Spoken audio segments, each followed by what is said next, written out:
Good evening, ladies and gentlemen, and no other things. Nothing outside or in the middle. I'm Layman Pascal, and as you know, I am ruthlessly opposed to all ambiguity, diversity, and peculiarity. So if you're watching this at home and you're holding an event that requires that standard conventional dualities are mercilessly enforced with a no-nonsense attitude, my rates are very reasonable. Don't hesitate to reach out to me or my new production company, You Can't Prove It's Not Metamodern Productions. And before we get started, I'd like to make some news by making an important announcement. Who has no thumbs and just converted to Christianity? This guy. I'm a proud Christian now, and I think it's important to note that my conversion occurred about an hour and a half before Jordan Hall's conversion, so technically I have seniority. Welcome, everyone. Today, in conjunction with Parallax Media, the integral stage in Pascal's Batcave, I am pleased to be Roast Master General for this unique event, the Global Liminal Comedy Roast of Alexander Bard. This is the first time that Parallax has tried something like this, and we are complete amateurs. So the slogan that Tom, Mark, and I came up with for tonight's event is the very honest slogan, "This will definitely suck a little," which I've been told is also what it says on the welcome mat at the front door of Alexander Bard's house. That was a terrible joke, obviously, but was it also a homophobic joke? No, it was not. Absolutely, it was not. Integrity and inclusion are very important to Parallax and to me personally. So before we came out here tonight, I made completely sure that none of my jokes were homophobic by letting Alexander suck me off before the show. That's so dumb. Anyway, I'm the Roast Master, which is something like a fluffer, and my job is to fondle your minds a little bit so that you're ready to get reamed in the sociological gangbang we are about to unleash. What I need to do now is to prep you at home and everyone here for what's about to happen. And what is about to happen? It's a weird, amateurish admixture of silliness, crudeness, and hyper-intellectuality. It's a liminal roast. So as a roast, we expect the jokes will be insulting, crass, mildly funny, and mostly based in flimsy stereotypes and the childish graffiti of the mind. And yet, oddly, the people involved here are intellectually competent weirdos from the liminal web. So if you get offended by the crude references to sex, gender, race, and ethnic cleansing, don't get me started. At least you'll be hearing from them framed in unbearably arcane and pointlessly articulate philosophical and psychoanalytic phrasing. So you've been definitely warned. Either get out now or join us.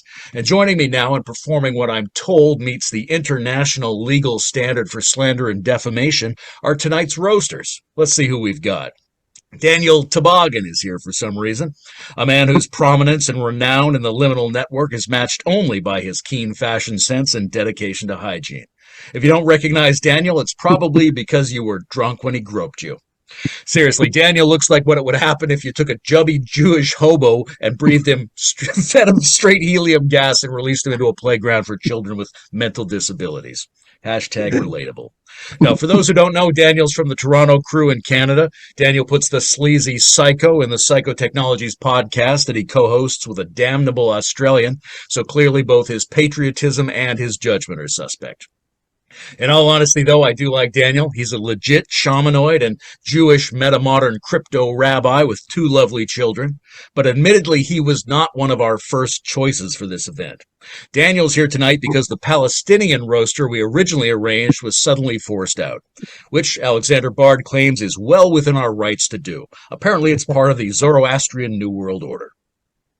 Raven Connelly is also here. Raven is charming, delightful, brilliant, dynamic. We've interviewed her on the integral stage, and she always brings a unique voice and energy, and importantly, a theory of energy to leading-edge discussion spaces.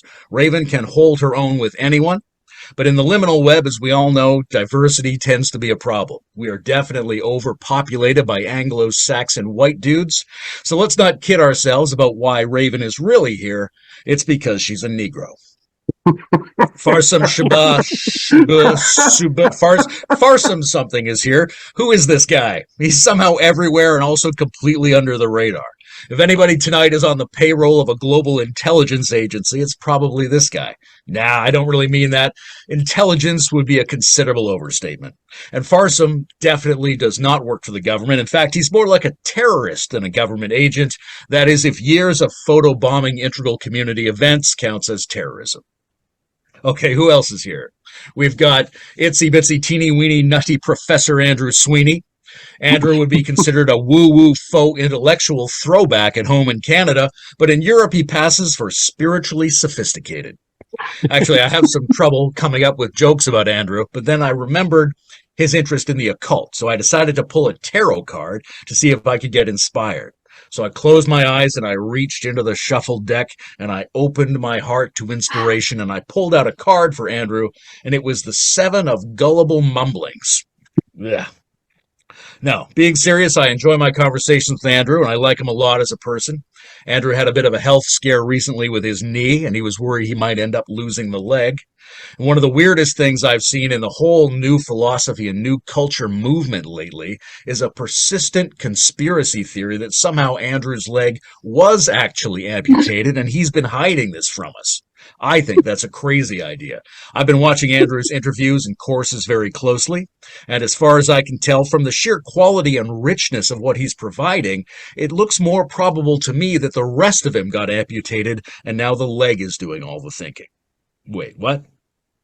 Brent Cooper is here. And to borrow words from U.S. President Donald Trump to describe himself, Brent is a very stable genius. Brent is one of the most articulate, insightful, and morally passionate researchers and theorists of metamodernism, universally respected for his willingness to call out hypocrisy and ideological cowardice wherever he sees it. And unlike other big names in the field, Brent is willing to put aside his emotional reactions and work to converge around consensus and reconciliation. And let me tell you, it's paid off in a big way. Brent is raking in the cash as well as the accolades. Plus, his videos are not weird and off-putting at all. There's no joke here. I couldn't come up with a joke about Brent, so I'm just stating obvious facts that everyone knows. Please don't laugh. Of course, Alex Ebert is here. If you've looked him up on IMDb, you'll know that Ebert co-hosted a televised movie review show with Gene Siskel in the 80s and 90s, but now he's regressing. Honestly, the only philosopher who would look more at home in the 1970s than Alex would be Friedrich Nietzsche if he worked in the porn industry. Ebert looks like the Sesame Street puppet version of an aging metropolitan hipster curmudgeon. I know, it's cheap to pick on someone's appearance. I had other jokes, better jokes about Ebert, but I made the mistake of running them past him first to make sure he was okay with them. What I got back from him was a joke card with almost every word I'd written redacted, blacked out, censored. When I asked him what was the matter, what was so offensive or upsetting about the jokes I'd written, he said no, it was nothing. It's just that according to Hegel, the true joke is the negation of the content of jokes. Bruce Alderman is here too. Everyone knows Bruce and I work closely together, so I asked Bruce which sort of well-recognizable traits about himself would make good fodder for roast joke zingers. He suggested, and this is absolutely true, that I could make fun of him for his, quote, quirk of staring off into space on the upper right of the screen while answering questions on Zoom calls. Ba-doom-cha! Comedy gold, Bruce. With a razor-sharp wit like that, I can't wait to hear his jokes tonight. Maybe he'll throw in something about grammatology. I can't believe this guy's underappreciated. Nerd. Actually, a lot of you might not know that Bruce in real life writes sci-fi erotica under the pen name of VJ Musk. And folks, you know I love graphic trans-species porn almost as much as Raven Connelly does, but this stuff's a little bit tepid. It's oddly dull.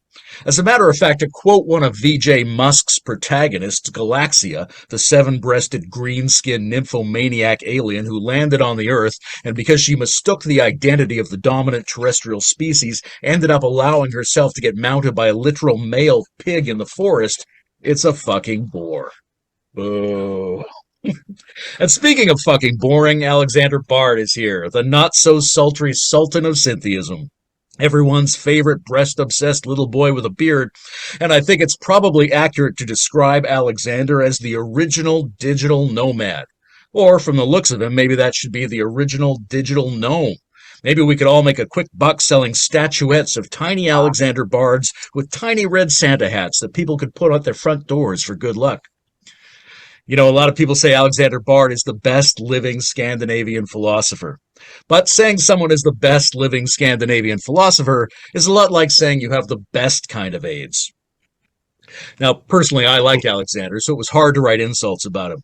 I especially hesitated to make fun of his mental illness, which is a challenging topic to bring up at the best of times. It's not an easy thing to live with a multiple personality disorder and to have a brain that is convinced about the existence of unreal entities and fake people. Some psychiatrists say it's never helpful to confront a disturbed person with the fact that they're living in a fantasy world. They say the healthiest thing you can do is sort of benevolently play along with their delusions. So, from the bottom of my heart, on behalf of Alexander, I want to say to our whole community, thank you. Thank you for benevolently playing along. Thank you for pretending that Alexander actually does have a writing partner named Jan Soderquist. We all believe you. Seriously, though, together Jan and Alexander have done more than anyone else over the last few decades to convince me that taking drugs and masturbating to internet porn counts as a real religion. Or what Alexander calls wankology or masturbatology. No, I'm kidding again. Masturbatology is a term used by literary critics to refer to Alexander's writing style. But I guess it's okay if he's a terrible writer and a bad philosopher because he has so many other useful skills. Alexander is obviously more than just a writer. He's a multi-talented icon and a true cultural force.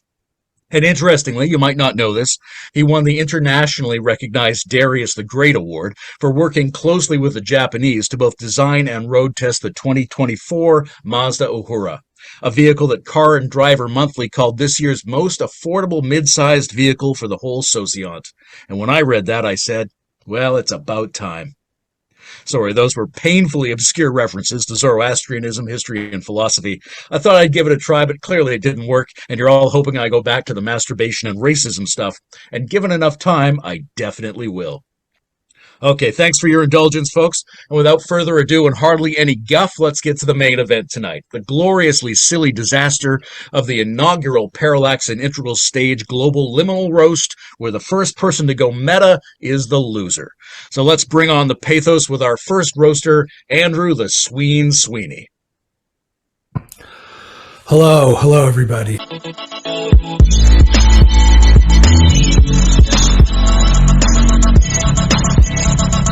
Alexander Bard is a genius. There's just no question. He's just the smartest guy I've ever met. And he's just such a nice guy, such a mensch, he's beautiful. I love him so much, except when he has Tourette's syndrome on the fucking IDW. And he writes in all caps and insults me and makes me feel like I have a small penis. I've done hundreds of podcasts with Mr. Bard, including the very famous podcast called Andrew Sweeney the Masochist versus Alexander Bard, the executioner and phallic worshipper who interrupts everybody. Alexander Bard likes to think of himself as Camille Paglia with a dick, but I know who he really is. He's a gay Jordan Peterson from Sweden. Yeah, that's who he is. And if he wrote the book 12 Rules for Life based on Zoroastrian, Hegelian, Lacanian, Freudian, Tantric philosophy, these would be his 12 rules, okay? So first, stand up straight with your big Zoroastrian phallus, everybody, okay? Be the oldest pervert on acid at Burning Man. If you see a Gnostic pillar saint on the street, you should shoot him. If you see a boy pharaoh, you should fuck him in the asshole. Only handsome young men with big dicks are allowed behind the Bard Absolute. That's rule number 5. Rule number 6, communism means rich Zoroastrian libertarians who have all the power and the money. Rule number 7, God is a giant digital phallus in the sky.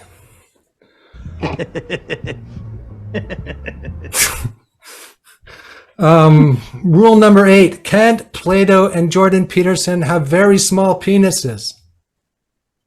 Rule number 9, Hegel, Nietzsche, and Freud have big dicks and are really Zoroastrians. And so is Padmasambhava, and so are the Sufis. And in fact, everyone I think is cool as a Zoroastrian. And Rule number 10, real women are like Margaret Thatcher with a big penis. Rule number 11, you don't have to be gay to be a phallus worshiper.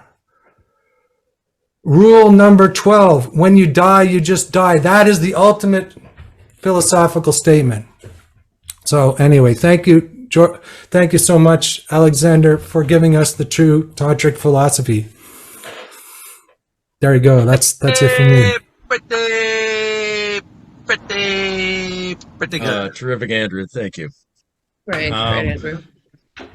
And again, it's important to leave a short pause before you start speaking so that Tom can throw in some music if he wants to. Our next roaster is Craven Ronelly. Welcome to the stage, Raven Connelly.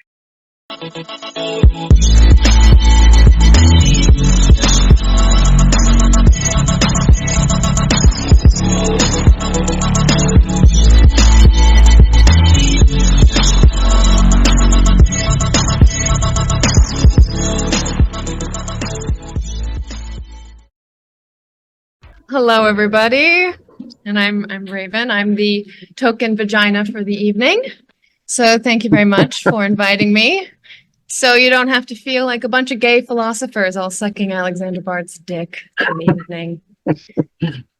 You know, and I've been asking myself, why don't I have anything better to do than hang out with a bunch of old white guys? What is going on? Do I have daddy issues? Is that what you would say, Alexander? Is that what's going on with me? And I'm also not particularly funny. And I don't think anybody's ever thought that about me. You know, I'm in that middle zone of attractiveness where smart, disembodied nerds were giving me enough attention that I didn't have to develop a sense of humor. But now I live in Stockholm, so I have to work a little bit harder to get attention. So here I am. Trying to roast Alexander Bard. But, you know, actually, I have so much warmth in my heart for you, Alexander, because you've really changed the trajectory of my entire life. I remember back in the days when I was just discovering Sweeney versus Bard, and, you know, I was just so shocked and titillated by watching such open displays of sexual assault. You know, the way that you dominated Andrew was just, I had to look deeply into myself to understand why I was attracted to this. So, but in all seriousness, Alexander, what a man. I remember you had me stay at your apartment for a few weeks in Stockholm, and we visited the borderland. And you know, it was such an amazing experience to really see you as a lesbian with a built-in dildo. This was just great. I saw your motherliness. You just really wanted to take care of me. And, you know, I felt safe the entire time because while you may be a lesbian with a built-in dildo, you're not attracted to women. It is so... No, that's a joke. That is seriously a joke. But... you know, why am I really here tonight? I'm here tonight because I really wanted to get attention and approval from a pop star. But I don't actually mean you, Alexander. Ebert, give me a call. No, I'm just kidding. I'm kidding. I have a boyfriend who I actually did meet at your apartment, Alexander, which was actually a ketamine den at the time. So, it's been great. This has been wonderful. I hope that I have roasted you sufficiently, Alexander. And see you at Madtown. Thanks, you guys. Terrific. Thank you, Raven. You look like if Janis Joplin was a self-loathing steampunk witch. Coming up next, will be a bolder man. It's Bruce Alderman.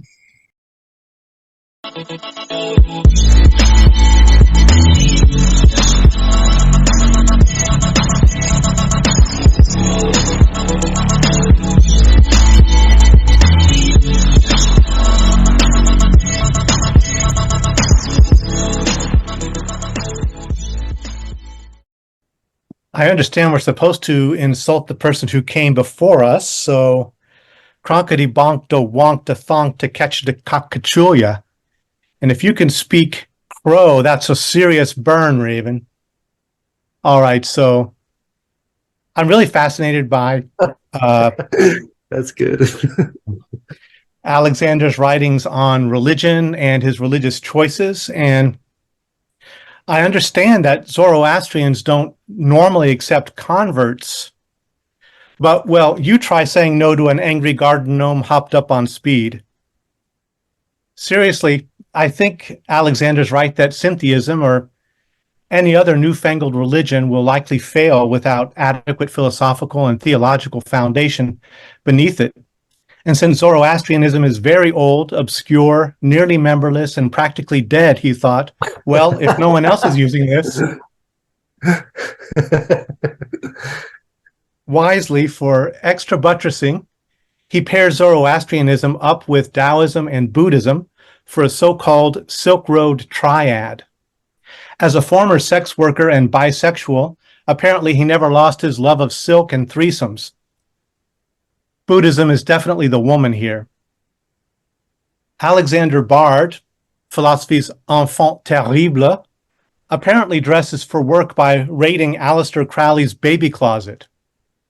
He's the only man I know who can discuss the metaphysics of sex and death and still look like he's about to ask for his sippy cup back.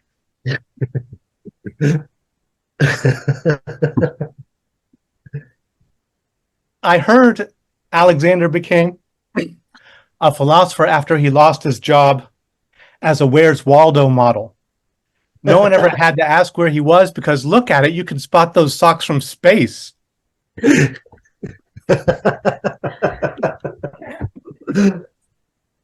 Who spouts neologisms like a Swedish woman queefs? Why, it's the bald Hegelian in tartan briefs. And how to be a philosopher beyond all mocking? Be the one who dresses like Pippi Longstocking. Looking at Alexander's fashion choices, I'm starting to think his philosophy books are just elaborate explanations for his wardrobe choices. Alexander's wardrobe is really, seriously, I want to get a little bit more technical and highbrow for you.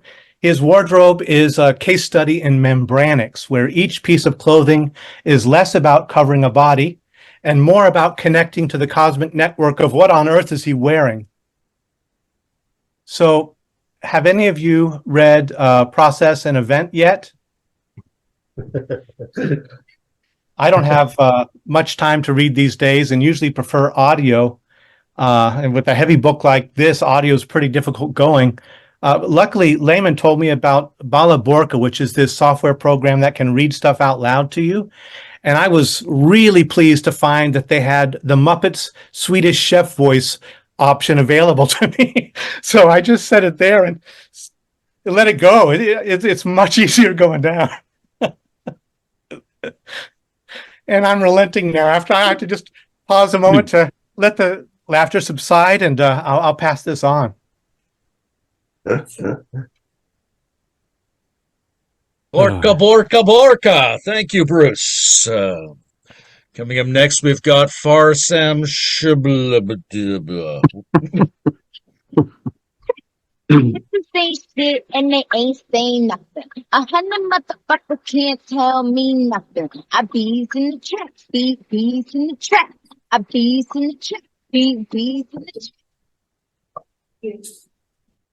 So, thank you all for having me here. I guess now I understand why I was invited. Apparently, this is the closest thing you guys can actually find to a token Zoroastrian, being of Persian heritage. And I'm going to have to ask a couple of questions here, but I have to start off, of course, by acknowledging what a big influence Bruce Alderman has been on me, my life, my work, my scholastic career. Bruce, I can't remember the names of any of your works, and I'm going to really have to struggle to even pull together any citations. But at some point, I'm going to have to remember what you wrote, and we're going to have to get together and catch up. I thank you all for having me here. I cannot disclose my location at this time, but it is Austin, Texas, and I'm at the Hotel Magdalena, and I'm sitting in the lobby by myself. There's only one lobby. Music Lane. So let's get real, guys. I really don't know why I was invited. I've never heard of Alexander Bard in my life. I Googled him 5 minutes before this. The internet connection here isn't great. No, I'm not joking to any degree. I have no idea who you are, Alexander. In fact, right now I'm just kind of scrolling through the Zoom here on my phone. I don't even know. The resolution's not even great. I don't even know which one of you is Alexander. I was based on the jokes. So can somebody just please tell me why this man matters? Why we're doing this? Is this some part of some? Is it possible this is an actual intervention that's being run right now? This was all under the guise of a comedy roast? Is there a story? No? Okay. Well, I mean, in the event that this is an intervention, listen, it's important that you do get help. The first choice is the choice to get better. Okay, I think if you're just willing to receive the love and support from those who have bothered to show up here and let you know that they do care, they do think that you do have a problem, a serious problem, and receive the perception of others beyond your own monological gaze that's so exoterically fixated on the technology and transtopian nightmares we may be all creating here together. But genuinely, a couple of people that I DM'd right before this did say I should bother to pay a little bit of attention to you, Alexander. So I guess at some point I'm going to have to wait till I have some Amazon gift cards and maybe I'll get a book sent to me that'll sit on a pile of things that eventually I'll get to. Unless the singularity hits first. But does anyone have anything to inform me about Alexander? I understand that we can all comment and make jokes here, share our insights. What am I supposed to understand about this man's contribution to humanity, contemporary society? Nobody. So I mean, does this not say much as far as we're concerned?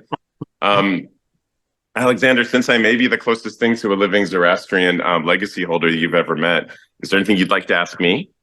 Where did you find this guy? I love this guy. This is the most original roast ever, Farsam. You're a genius. Okay. We'll be in touch. We'll be in touch. Absolutely. Yes. I just want to make sure that this isn't also the off-the-shelf software that Google just handed down because they renamed Bard Gemini, and now that Bard AI. I told them to. So Bard is closed down. It's all Gemini. Effectively now. worth Yes, nothing. Yes. It's open source software. I have my name back. Yes. Thank you. Okay. Alexander Gemini, it was a pleasure. Thank you. Thank you all. I'm sorry, everyone. I'm very sorry about that. If we'd known that guy was Persian, he would never have gotten in. Coming up next, Brent the Unbent Cooper. Tom's going to load up a video Brent gave us.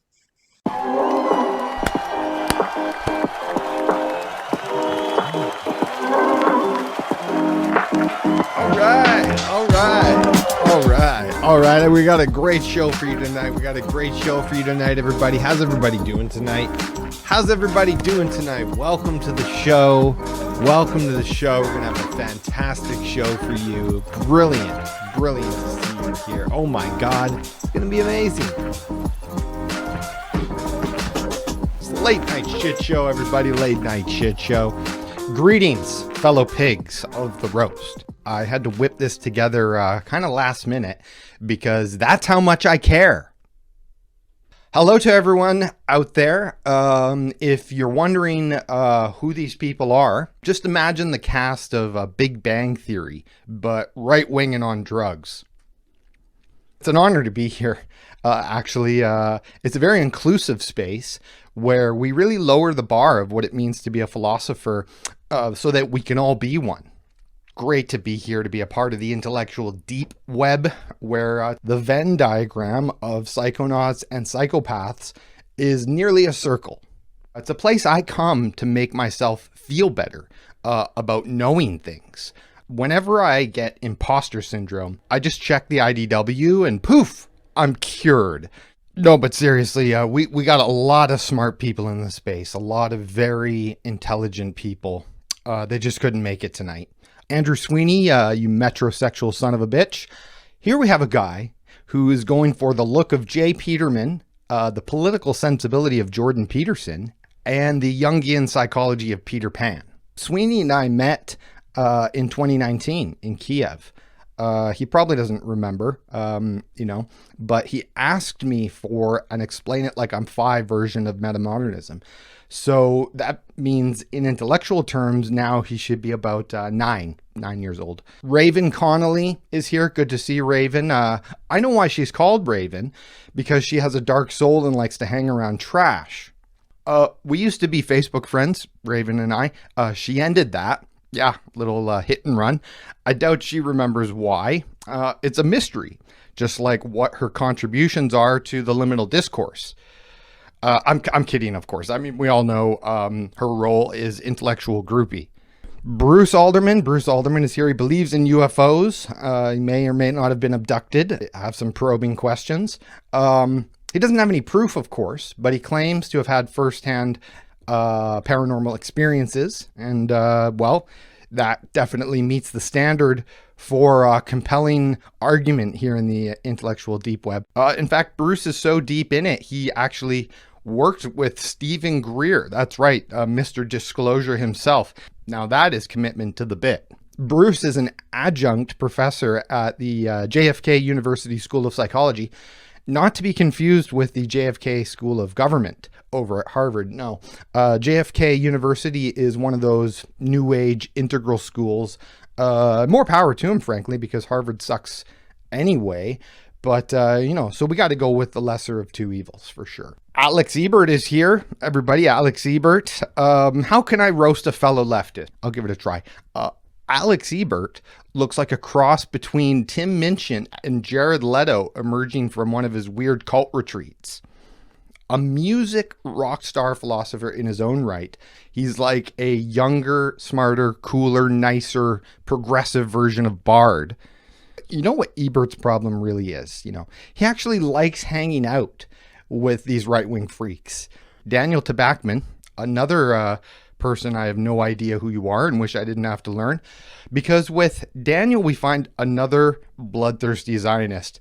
And he's a fellow Canadian like myself. So he supports human rights violations here in Canada and all the way over in the Middle East. Trying to do research on Daniel was hard because so many of his retweets are from now suspended accounts. Daniel's bio says he's a psychotechnologist, which is a fancy way of saying he's good at bullshitting. Finally, last and certainly least, we get to Alexander Bard, the biggest pig here. Doing a little research here, Bard's full name is actually Alexander Bengt Magnus Bard.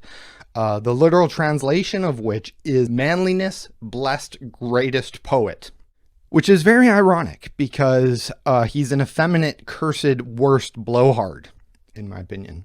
Alexander Bard, the Bard of Bombast, as I used to call him. But as I've gotten to know him better, it's very clear he's afraid of autistic people, especially little girls like Greta Thunberg. And given his hatred of autistics, I thought maybe we should call him the Ballistic Allistic. The Swedish meatball was already taken. Puts the ass in Zoroastrian. I don't make the rules, Also thought maybe the monad with no gonads. Kidding aside, though, it does take a lot of balls to show up here and let yourself be roasted. The rest of the Liminal web should take note, and follow suit. We're putting them on notice. Bard is just the first domino to fall. We arrive at this inevitable point where the only way to critique Bard is to turn everything into a joke, to make it lighthearted and silly, to the point where the critique itself becomes a joke. Bard is a Zionist, and a proud one at that. And it's too bad, really, that we couldn't roast him before his side started indiscriminately bombing civilians and getting dragged internationally for flagrant war crimes. But, we don't have a time machine to go back to 1948. So, we're kind of out of luck there. Some of my favorite people are Jews, though, honestly, truth be told. Just not the ones that like to see history repeat itself. Anti-Semitism is on the rise. according to some Zionist propaganda that I was reading, which also said that the International Court of Justice hates itself. I was watching Team America World Police lately. Good reminder that the foreign policy analysis of the South Park creators is better than Bard's. And you may recall from the film, there's a kind of scene where they say there's three types of people: pussies, dicks, and assholes. Well, Bard is all three. I mean, I think you know that at this point. He's the triple threat. But let's drill down on that. Let's get down to brass tacks. See, Bard is not a philosopher king as he would like to think. He's a philosopher kink. You know, he's a bit of a weirdo in the world of ideas. Gets himself into trouble. Speaking of cancel culture, the Me Too movement came after Bard. That's right. Several women and men have come forward accusing him of having a rapier wit. Everybody knows Bard is a prolific writer, along with Jan Soderquist. And Bard has a co-author for the same reason he has a band, which is even though he's a megalomaniac, he can't accomplish anything on his own. He partners up with people so he can be the diva and outsource the hard work to his partners at the same time. Speaking of music, I saw Bard formed a band once called Vacuum. I wonder if that's because they suck. Bard calls himself a far-right Marxist. That's hilarious, I think, because that's what I call a perfect oxymoron. Bard is a big fan of James Lindsay. I saw recently. Made me want to gouge my eyes out, frankly. I mean, that guy Lindsay was crazy nuts in 2018. So just imagine how crazy he is now. Bard is really reaching for those C-list intellectual dark webbers. I mean, scraping the bottom of the barrel, you know, the sovereign nations that Lindsay is a part of and Bard endorses. I mean, they're really the pick-me boys of white Christian nationalism. The Southern Poverty Law Center called James Lindsay a, quote, leading voice in the reactionary anti-student inclusion, anti-LGBTQ, and conspiracy propaganda movements. Wow. Impressive accolades there. Keep at it, Bard. I'm sure you'll make the SPLC's list one of these days. All right. Thanks, everybody. That's all I got for you. That's all I got for you tonight. Come back for more anytime. We're gonna keep roasting the reactionaries until I'm out of jokes. Terrific. And now we go live to James Lindsay for a rebuttal. Thank you, Brent, and thanks for giving a shout out to Thomas Hammelrick. Good to see you're staying up to date on things. Coming up now, little Danny Tabakman. Welcome, Danny.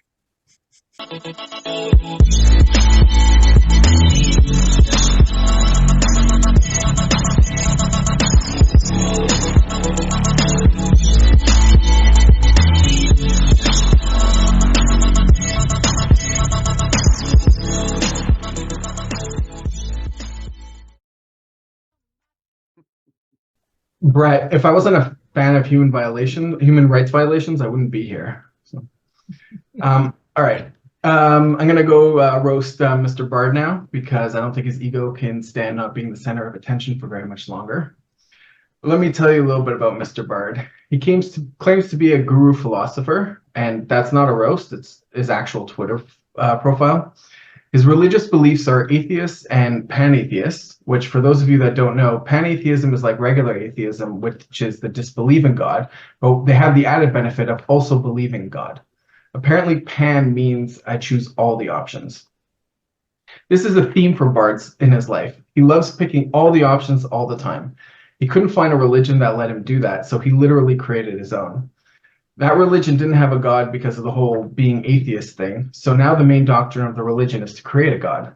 It's called the syntheist movement, and if you ask them if there's a God, they will say, not yet. It's pretty much atheists that want to ruin it for everyone. When I heard he was a Swedish musician, I got so excited. He's a big guy, epic beard, most famous song is called Crucify. I was like, oh yeah, let's get some of that Nordic heavy metal going.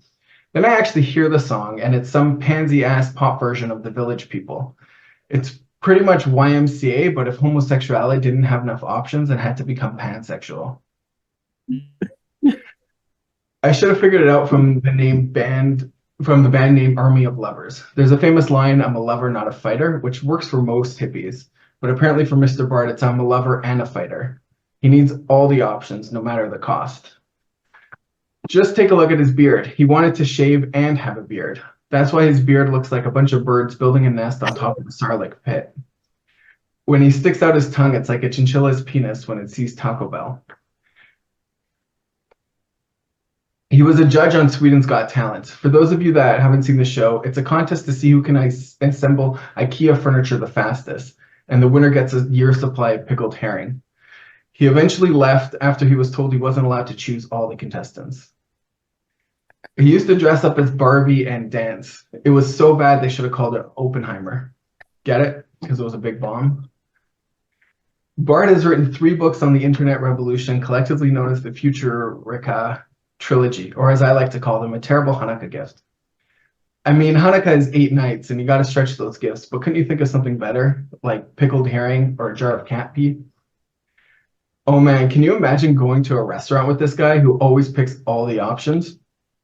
First of all, you're only ever going to fusion places. Then you have to go sit through the waiter trying to explain the concept of a menu. No, sir, you can't pick all the options. No, sir, you have to pick soup or salad. You can't have whatever abomination is a soup lad. No, it doesn't help if you call this sal loop. No, I don't want to join your religion and create a god. I'm perfectly happy with my own normal religion. He can't just pick a lane. I bet his favorite ice cream flavor is Neapolitan. I bet when he was a kid, he mixed all the Slurpee flavors together until they were the color of poo. His favorite animal is the duck-billed platypus, the animal notorious for trying to be all the animals. By the way, this is why you should always be yourself. If you try to be somebody else, you might become Mr. Bard. He always tries to choose everything. I bet his favorite food is a turducken. That's a chicken inside a duck inside a turkey. He's shaking his head no, because he actually puts the turkey inside a goose. I bet his favorite book is the library. I bet his favorite website is the internet. I bet he only watches orgy porn. I bet his favorite radio... He's saying yes to this. I bet his favorite radio station is AM. I bet his favorite weather is outside. So apparently, making and producing music, being a guru, lecturer, and writing books isn't enough choices for Mr. Bard. He's also running Swegset.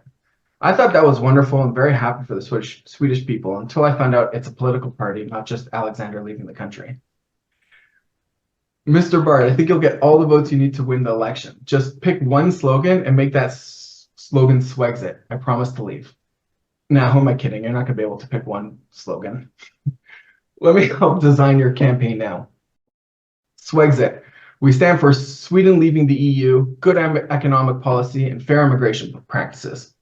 Also, searching for the divine in order to create the messianic machine with the agenda of creating the event known as God. Vote for us if you care about the economic and social stable future of Sweden. And if you don't, then the entity known as the demon Moloch from the ancient Babylonian era will invade our current reality. Parents will sacrifice their children in blood and fire, and 1,000 years of death and terror will cover the land. Plus, we'll be stuck in the EU. But I repeat myself.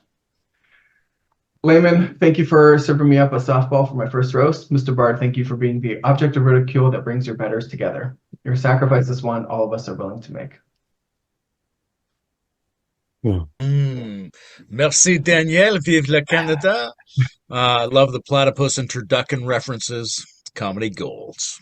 And now our final roaster, a fellow I like to call Alex, Ebert, and Ernie.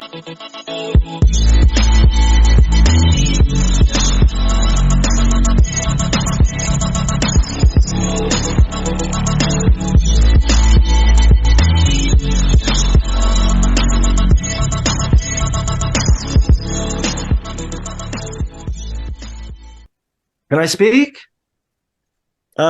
Wow, I'm so excited for this. I just want to take a minute to say how much I love talking with intellectuals, just being here, people with the conviction and temerity and courage to stand up and speak out and say, you know what? I'm smart. That's right. I'm fucking smart. It's about time people stood up for themselves. We've been an oppressed group, You remember the 90s when we had to go into hiding and pretend we were dumb, when it was illegal to be smart? Our brilliance forced to be a refugee in its own mind? No more. We stand firm today, united and proudly say, we use big words. Big, big fucking words, okay? I use them all the time. Normal people don't invite me anywhere because they're afraid I'll whip out my giant fucking words. You know, I feel sorry for them. I feel sorry for them, and I'm proud of that. Nobody wants my opinion on Barbie or Oppenheimer or Aquaman because they know I'm going to whip out my big fucking words. It's going to make them feel small, but I'm going to whip out my big words anyway. You better believe I'm bunny boiling that text thread with my ornate theories. And they're going to say, well, you think you're so much smarter than us. And I'm going to take a breath and gather my courage and stand up for our kind, our extreme minority, and say to them, you know what? Goddamn right I am. And it feels fucking good to say it. It's good to be here. I must presume I'm only here because I wrote a song 15 years ago that still people post doggy videos to. But still, I'm happy to be here. And I want to see who's here. Okay. Tom. There you are. Look at Tom. What is Tom? Nordic? Who knows?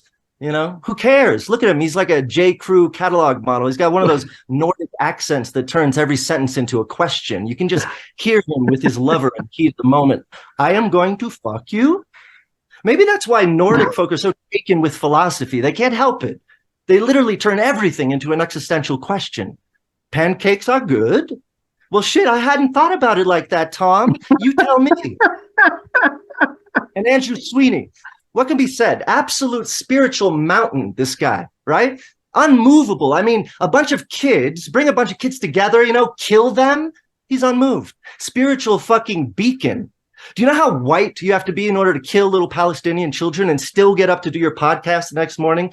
Dumb shit Rinpoche and Pupyanananda have nothing on this motherfucker. He's an absolute beast of spiritual bypassing. Nothing phases him. I hear Yale's going to be doing a study on Andrew. Is that right, Andrew? Yeah, to figure out how they can synthesize ambivalence and sell it to the world. The future is bright. So bright, everyone's blind. And style, by the way, Andrew's a stylish guy. Don't let it fool you. He showed off his new fancy loafers before the roast. He does have both his legs. Yeah, you should see these loafers. Baby refugee skin. You can probably see, but he looks ready to hit the clubs. You can't tell, but he looks ready to hit the clubs, doesn't he? Yeah, against little brown children's foreheads. He bought those shoes just to prove his Buddhist equanimity to us. You're a sociopath, Andrew. We get it. Lay off the wabi-sabi. I'm kidding. Tom and Andrew, in all seriousness, I'm sure I'm speaking for all of us here, we're really glad that you have Parallax, this forum. I just want to say that without Parallax, yeah, I couldn't come up with anything. That would happen. Parallax would disappear from the face of the fucking planet tomorrow. Maybe just life as usual. Anyway, then of course we have the demon god of jazz speak, the silver-tongued peripatetic professor of improvised alliterations, White Coltrane himself, Layman Pascal. Of course, he's often collaborated on podcasts with Bruce Alderman, who's also here. I don't know where you found Bruce, by the way. Did he show up at your house one day with a stack of Bibles and pamphlets, or did he find you behind a dumpster at the Village Vanguard? Either way, it was a match made in heaven and hell. Astounding listening to the two of you banter on with your encyclopedic knowledge of Eastern philosophy and the occult. But Alderman, I really must say, you're too nice to be here. I mean, you really shouldn't be here. Please leave or avert your eyes or something. I don't want you to hear any of this, young man. This is too rude for your delicate and nubile soul, good sir. I mean, run for the soft, sweet bosom blankets of whatever blearingly bland textbook from whence you came. Or stay. It's your life if you want to waste it. Stay. Your presentation was hilarious, by the way, Bruce. Brent Cooper. Edgy, but meh. What is the friend zone for colleagues? Like, where do colleagues put their colleagues? You know, like what zone? Anyway, Brent is in that zone for everyone. You're a leftist hero, though, Brent, taking down lecherous lords of the far right with, how do you do it? Let's see. You make overlong lists of their past quotations. You feed them into ChatGPT, collating responses assembling them in a 400-page white paper, reading them verbatim on your YouTube channel. Sorry, that just put my face to sleep. As a leftist, I salute you, though, and your efforts, small as they may be. That's not a slight. What we leftists are up against is an absolutely monumental, massive Goliath of filth and greed, which I may add the rest of this panel represents. And so it cannot be expected that just one of us make any more than a small dent in the apparatus, though with Brent, that dent is like watching anxious grass grow. He's the grass. Raven, as you know, you're only here because you're pretty. Just kidding, sorry. You have a pussy, as everyone keeps mentioning. No, there was also a quota to fill, as everyone keeps mentioning. Gotta have a woman. It must be difficult, though, being a beautiful white woman. I mean, really difficult. No, really, it's got to be painfully difficult that no one cares about anything you have to say. But on half of us men, we are, after all, so glad you're here. Truly, it makes us feel chivalrous, or like we're being inclusive. I forget which. Of course, there's no black people here. And of course, this group probably thought of that, the absence of it. But then, you know, being white men said, yeah, fuck it. Farsam, I don't know you, but your mononymic singular name, bereft of a surname, I can only assume you must be very, very, very, very, very, very, very, very full of yourself. Well done, you beat me by one very. Believe me, I thought about changing my name to a mononym, but the extreme fame and acclaim of my natural name has already garnered in this short life simply prevents me. It's my cross to bear. Daniel Tabakman, I don't know you either, but I must say I would like to. I offer you my friendship, my kinship, my allyship, good sir, even money, if you will simply allow that I can use your good ethnic name as a project partner on some of my upcoming grant proposals. Anyway, just kidding. But not really. I have some killer Taylor Swift ticket hack and yoga retreat in Honduras and a whole actual Bitcoin. I scratch your back, you scratch mine. Capiche? Finally, Bard. Alexander Bard, what can be said about you that hasn't been said already today? What a nice guy. No, Andrew said that. And I'm not saying it. But really, you're the reason we're here tonight. And the reason is because you've touched so many of us quite deeply, mostly without consent. A patrol car will be circling around momentarily to take you away, good sir. 10 years from now, when they run the tape back of this roast and they're like, Alex Ebert knew the whole time about Alexander Bard? Well, let me just speak to you future people right now and say, no, I did not. I just had a big, giant, raging phallic hunch. Well, let's get to the root of the phallus here, shall we? Let's not beat around the proverbial bush or the actual bush, but go deep into the hot, natural, blushing, mud-moist bush and penetrate the unguent membrane of this bald-headed man protruding from that gray Niagara of pubic hair dripping from his chin, this walking epithet, this spermaceous, spouting sperm whale of a man, and find out what's in this little faggot's mind, shall we? Let's imagine Alexander Bard at 2 years old, Lacan's mirror stage, okay? Goo-goo gaga, goo-goo gaga. That's you, Alexander. That's you in the mirror. Yeah. Alexander, don't flick yourself off. Alexander flicks his mother off. Alexander, don't flick your mother off. Yes, even from a young age, Alexander Bard was a deep and prophetic systems thinker. Wait, sorry, I meant even from a young age, Alexander Bard was an absolute raging asshole. True story, okay? Here's a true story. He never learned how to use lowercase letters as a child. Yes, it was a very rare condition, a kind of textual autism known as, I'm a giant fucking asshole, to self. Typing in capital letters all the time. I mean, here he is, just 3 years old, suffering from being the smartest person in the room, in his mind. The room in his mind, nice white room, cot in the corner, a little tiny window, a sanitarium is what I'm describing. Now, his real room had maybe a few caricatures of Zoroastrian gods on the wall, a little cheap Alexander Calder-esque mobile of the Nordic cross dangling over his crib, a baby bottle in one hand because, of course, he refused unification with his mother's tits, right? A knife in the other to keep his mother away. He's a survivor, is what I'm saying. And really, we owe this man a lot. I mean, he hosts us every day and night in the intellectual deep web forum, not dark web, ladies and gentlemen, deep web.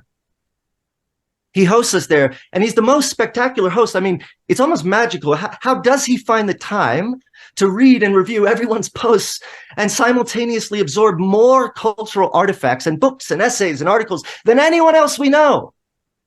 How? He doesn't. That's the answer. It's not a magic trick, ladies and gentlemen. He simply doesn't read any of the stuff he says he does. You don't need to read when you use capital letters to respond to everything. That's the beauty of screaming. Anyway, we've had our knockdown, drag-out fights and so on, and now I'm going to drop my script and just say that, Bard, I never went to college. You're my professor, my nutty professor. A little too nutty, but nutty. And I appreciate you, and I'm glad to be here for this roast. Cheers, all. Thank you, Alex. Some great phrases in there. Also, you're the only person to mention either me or Taylor Swift. Probably a coincidence, but time will tell. I'm loving this. This is the most fun I've had all week. Alex was our final roaster. At this point in the evening, we offer our guest, Alexander Gemini, an opportunity for rebuttal, insults, or commentary if he chooses, but he does not have to. Is there anything you'd like to say, Alex? I'm lost for words. What an eclectic mix. And what a great start for the Parallax roast, to be honest. Yes. I love you guys. So sweet. You're not going to get me roasted back. You're not going to make me do that, you know. But I'm just really happy to be here. Okay, then. That's it. Whatever the hell it was. Turn off the oven, stick a fork in me. The roasting is done. It's been my peculiar pleasure. I still seriously have no idea who this guy is. Appreciate it. You're not alone in that. No, I'm somewhat known for kind of knowing of everyone what's going on, and I genuinely had no idea who Alexander Bard was going into this. Okay, Farsam, you will hear about Sutra and Tantra in this community. So I stay within the Tantric realm, and you have no idea what Tantra is, obviously, because you're simply lost in the Sutric realm. So I excuse you. No problem. I've been ejaculating throughout this entire session here. Oh. Listen, Alexander, I don't come to where you work and knock the dick out of your mouth, okay? Okay, the roasting is officially over. All right, then. It's been my pleasure to serve as your newly Christian roast master.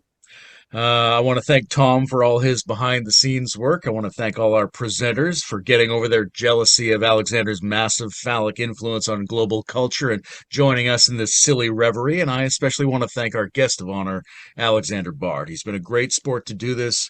We all have a lot of respect for his work except Farsam, and he's been a genuine inspiration to sexually fluid Gen X Nordic digital philosopher shamans everywhere. So from the bottom of my individual heart to everyone, thank you for processing this event, and good night. Thank you, Layman. Well done.